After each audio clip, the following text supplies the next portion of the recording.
c'est pas contradictoire, la Terre et la Lune, si on veut bien. C'est quelque chose de complémentaire.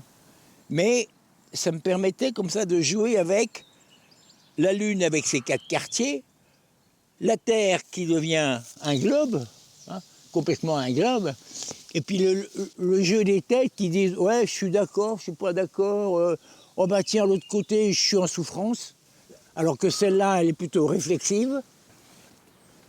Si je vais là, de l'autre côté, ah oui, là, elle est en souffrance, hein.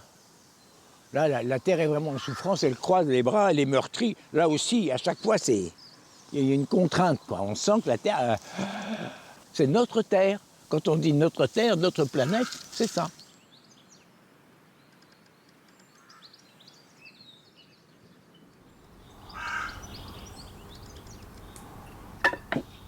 Nicolas, il a une pensée de tailleur de pierre.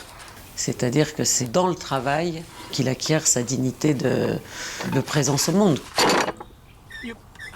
Il fait partie de ces artistes qui ont vraiment... L'existence est un vertige abyssal.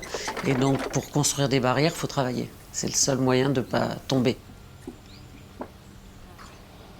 Construire un élément qui est censé être le reliquat de quelque chose qui était là il y a bien longtemps avant, c'est une manière de remonter le temps. Enfin, c'est une manière finalement de vraiment de nier la mort, ou du moins d'essayer de la retenir, de la juguler. Je vais venir me situer, moi, à un endroit potentiellement extérieur à la vie dans une maison et transporter mon âme dans un lieu qui est la nature, qui est la forêt, et de réaliser à cet endroit-là quelque chose qui devienne pour moi un symbole de vie.